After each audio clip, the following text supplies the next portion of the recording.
Banyak kecomannya yang beli burung kok ini ratusan juta, problem. Tips dan triknya kenapa tuh banyak orang membeli burung ya ratusan juta, kemudian ada yang jalan dan jalan, nggak usah yang 300 juta ya, kita ngomong beli 1 M ya ada, jalan terus problemnya itu ada. Itu wajar. Burung yang sudah di atas masa produktif yang akan habis jangan dibeli. Burung nih bagus di atas, di video bagus, bayar pindah rumah udah hilang, gagal. Saya ini sebenarnya sudah sempat pensiun, tidak tertarik bermain burung. Kalau rawatannya dan ada kendala di burung itu, ya saya cut, saya ambil itu burung. Logika aja, mau nggak ngeluarkan uang ratusan juta kalau memang burung itu tidak bagus dan hanya untuk kesenangan pribadi, itu hanya sedikit orang. Jangan sampai Anda mengorbankan semua aset Anda hanya untuk membeli seekor burung juara. Ukur dulu kemampuan ngerawatnya bisa tidak. Jadi burung yang di atas 100 juta kalau saya wajib bisa naik 1 atau 2 sesi stabil setiap minggunya. Nah, padahal di lapangan itu banyak faktor X yang kita tidak bisa ketahui. Burung yang di posisi ini tidak kena angin, tapi burung yang di posisi sana yang layak juara sebenarnya kena angin tiba-tiba, hilanglah kesempatan. Itu faktor X yang nggak bisa kita kendalikan. Carilah burung yang aman, jangan burung yang super mewah rawatannya susah. Jangan sekali-sekali bermain di hobi ini, apalagi edik, bahaya. Ini sebenarnya kompetisi. Anda ini juga beli tiket untuk bertarung, yaitu lawan sebenarnya tanpa dipungkiri.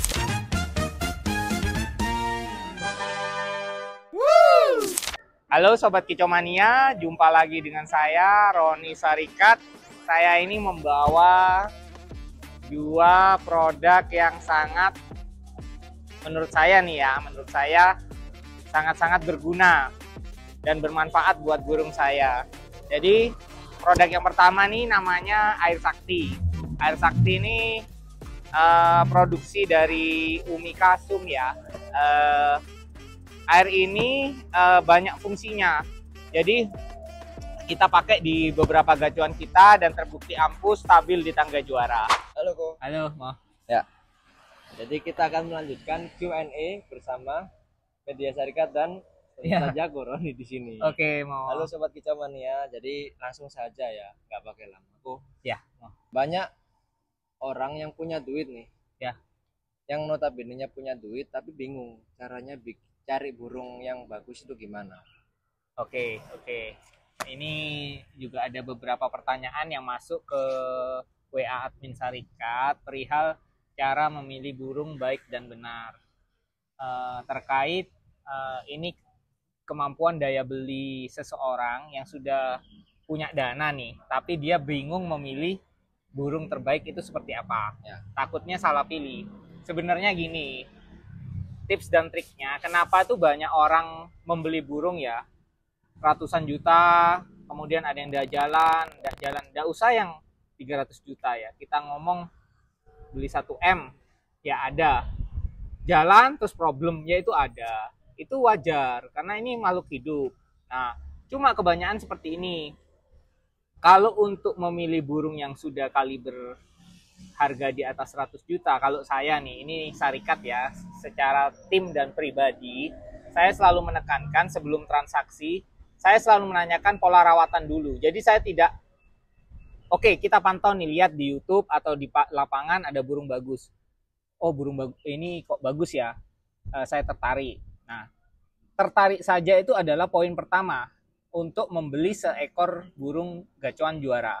Nah, poin kedua yang perlu diperhatikan sebelum transaksi itu deal, yang pasti kan tanya harga nih, cocok enggak kan dengan kantong kita. Kecuali yang budgetnya unlimited budget, sudah tidak menilai yang harga berapapun, oke.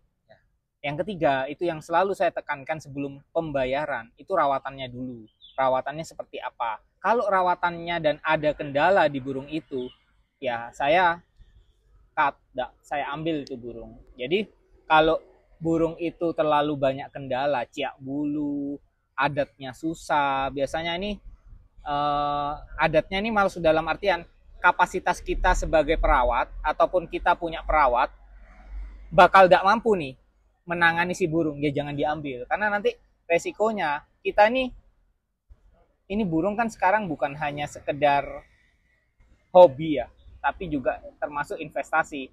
Kalau yang bukan bilang ini hobi biasa, enggak. Karena sudah hadiahnya juga sudah besar, tiketnya mahal, ya. Bener. Jadi orang juga kan kadang ya dak bodoh lah ya. Kita ngomong secara bener logika aja. Mau ndak ngeluarkan uang ratusan juta kalau memang burung itu ndak bagus dan hanya untuk kesenangan pribadi, itu hanya sedikit orang. Mungkin ya usianya sudah uzur. Karena ini terakhir-terakhir dia punya hobi ya, udah. Tapi kalau usia produktif, jangan sampai Anda mengorbankan semua aset Anda hanya untuk membeli seekor burung juara. Jadi ukur dulu kemampuan ngerawatnya bisa tidak. Itu poin pertama. Kalau sudah cocok sama burungnya, oke, checklist, centang. Poin kedua, sesuai budget enggak burung ini? Oh, sesuai budget. Oke, centang. Poin ketiga adalah ada kendala enggak? Ada problem enggak? Terus rawatannya seperti apa? Sudah cocok enggak dengan kita? Jangan sampai yang rawatannya ruwet dan enggak bisa stabil. Poin keempat itu adalah kestabilan. Jadi burung yang di atas 100 juta kalau saya wajib bisa naik 1 atau 2 sesi stabil setiap minggunya. Ya, perlu diingat 1 atau 2 sesi tapi tiap minggu. Itu garis bawah ya. Garis bawah itu kalau burung sudah di atas 100 juta. Jadi kita enggak harus burung ini 3-4 sesi, tapi mainnya 2 minggu sekali. Mending kalau saya tiap minggu stabil 1 sesi tapi pasti serem. Itu yang poin keempat. Terus burung ini usia diperhatikan. Karena di poin kelima ini saya jelaskan di garis bawahi, burung yang sudah di atas masa produktif yang akan habis jangan dibeli.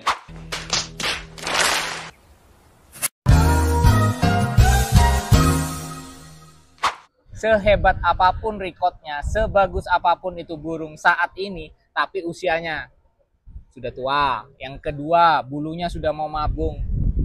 Pikir-pikir dulu sebelum membeli burung ratusan juta. Karena belum tentu nanti yang ada apa ngeluh. Banyak kecomannya yang beli burung kok ini ratusan juta, problem. Nice. Lah gimana?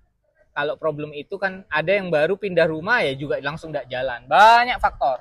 Ya terlepas itu hobi ya. Kalau hobi buat pusing itu bukan hobi lagi. Hobi itu kata dasarnya adalah bagaimana menyalurkan sesuatu yang membuat kita enjoy di dalamnya. Jadi kalau sesuatu ini membuat kita stres, itu namanya bukan hobi. Kita ini pelampiasan dari rutinitas kita kerja, mencari kesenangan. Nah, kalau kesenangan ini membuat kita pusing sendiri, ya buat apa gitu loh. Jadi yang perlu saya tekankan kalau membeli gaco, poin kelima tadi, 5 poin yang sudah saya sebutkan, mohon diperhatikan. Karena tidak semua yang kita bidik itu sesuai dengan yang 4 poin di bawahnya. Burung nih bagus di atas, di video bagus. Bayar, pindah rumah, udah hilang, gagal.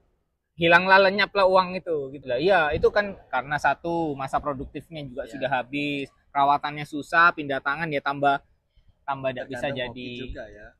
Nggak tergantung hoki. Makanya ini bilang, banyak orang selalu ngomong hoki. Hoki itu ketika kesiapan bertemu dengan kesempatan. Siap. Ya. Terus? Jadi kalau Anda tidak siap, tidak punya perawat, tidak punya kemampuan merawat, ya jangan nanti ujung-ujungnya nyalakan hoki. Gitu loh. Jadi ketika Anda sudah siap, maka kesempatan itu akan datang. Kesempatan ini bisa kesempatan baik, bisa kesempatan buruk. Ya. Maksudnya kalau kesempatan baik ya stabil di poin juara 1 terus. Tapi kalau enggak ya mungkin 2, 3. Tapi kan orang burung ini banyak yang ngomong 1 harus 1 itu yang disebut juara, 2, 3 itu cuma nominasi. Salah. Karena ibarat kejuaraan yang diambil 5 yaitu yang namanya juara sebenarnya. Cuma karena ini grade hadiahnya yang membedakan. Jadi orang itu kalau udah juara 1 ya burung ini ya dikatakan cuma nominasi. Nah, karena grade hadiahnya enggak. Yang menurut saya jomplang. Nah, padahal di lapangan itu banyak faktor X yang kita tidak bisa ketahui. Burung yang di posisi ini tidak kena angin, tapi burung yang di posisi sana yang layak juara sebenarnya kena angin tiba-tiba, hilanglah kesempatan. Itu faktor X yang tidak bisa kita kendalikan. Terus yang kedua, kadang ini burung bisa tampil maksimal karena di sebelahnya ini burung yang dia suka.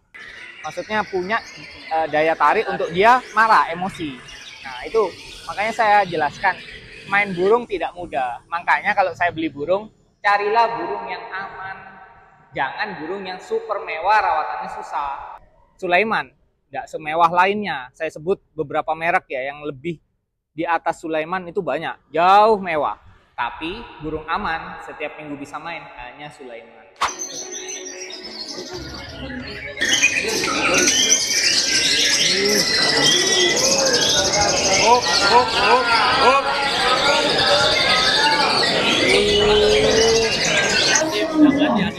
Lebih maksimal. Ya, ngomong-ngomong Sulaiman nih guys. Ya. Dapat apa hari ini? Hari ini nih puji hari Tuhan ini ya. Tanggal Minggu tanggal 3 Agustus ya. Dapat ini guys. Dapat motor ikan. Motor ini yang ke-18. Yang ke-18. Ya. Boleh nggak nanti kita jadiin sama video juara satunya nanti? Oh boleh. Ya. Ini kan lah ya. Kebetulan Pak Agus memberikan mandat ke saya untuk merawat Sulaiman. Jadi sebenarnya saya waktu itu kan saya jelaskan di beberapa vlog saya yang lalu, saya ini sebenarnya sudah sempat pensiun, tidak tertarik bermain burung karena menyita waktu. Burung ini 24 jam loh. Ingat.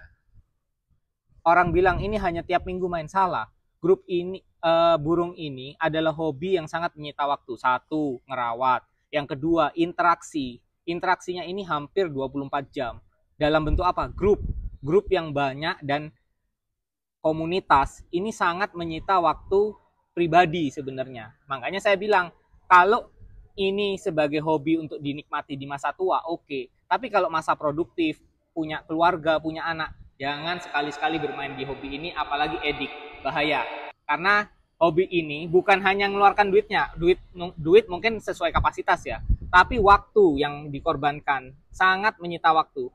Karena kita tidak aktif di grup atau kita menjadi bagian dari suatu grup itu, paling tidak kan kita ada feedback ya. Nah itu yang menyita waktu sebenarnya. Sepintar-pintarnya orang membagi waktu, tetap ini hobi yang menyita waktu. Jadi kalau belum siap manajemen waktunya dan semuanya bermain di burung ini, jangan sampai. Karena nanti tidak maksimal. Hobi ini kan sudah sekarang kompetisi ya, bukan hobi silaturahmi lagi. Kalau ngomong silaturahmi iya, karena kita bertandang dari tiap IO ke IO dan komunitas ke komunitas. Tapi ini sebenarnya kompetisi. Cuma orang tidak mau menyadari dan secara sadar ngomong ini kompetisi. Kompetisi jelas karena hadiahnya, hadiahnya ini sudah cukup tinggi. Kalau mau tidak kompetisi, silaturahmi seperti dulu, ya tiketnya dimurahkan. Cuma ada sisi negatif ketika tiket dikembalikan ke nilai yang lebih murah lagi. Satu, nilai burung tidak setinggi sekarang. Yang kedua, mungkin berkat untuk perawat itu tidak sebesar sekarang. Jadi semua ada sisi baik, ada sisi buruknya. Jadi kalau sekarang ya di perlombaan ya fokuslah merawat burung. Silaturahmi, monggo datang ke rumah minum kopi, ya jagongan kasarannya. Itu silaturahmi. Tapi kalau di dunia burung, lah itu semua sebenarnya kan lawan. Ya, Anda ini juga beli tiket untuk bertarung, yaitu lawan sebenarnya tanpa dipungkiri. Kayak di MotoGP, ada Honda, ada Yamaha, ada Ducati, ada Kawasaki. Terus itu bilang itu Honda datang ke sirkuit MotoGP untuk silaturahmi, itu salah. Jadi kalau orang yang bilang itu silaturahmi itu salah. Tidak ada, semua dikelola dengan profesional. Jadi kita juga harus punya manajemen yang seprofesional mungkin. Karena ini kompetisi, ada hadiah, ada sesuatu yang dikorbankan, yaitu waktu. Ada perawat yang juga butuh penghidupan. Jadi semua ada kesinambungan, maka hobi ini gunakan sebijak mungkin. Jangan sampai mengganggu hal yang jadi prioritas. Oke guys, perjumpaan kita di sesi video sore ini sampai di sini. Dan saya, Roni Sarikat, dan ini Media Sarikat, partner Media Sarikat kita, Romo. Saya ucapkan terima kasih telah menyimak video kami selalu. Salam kicauannya. Salam kicauannya, sukses selalu. Thank you. Semoga kita bertemu lagi di minggu esok. See you next week. Follow akun ini agar tidak ketinggalan berita terbaru dari Sarikat.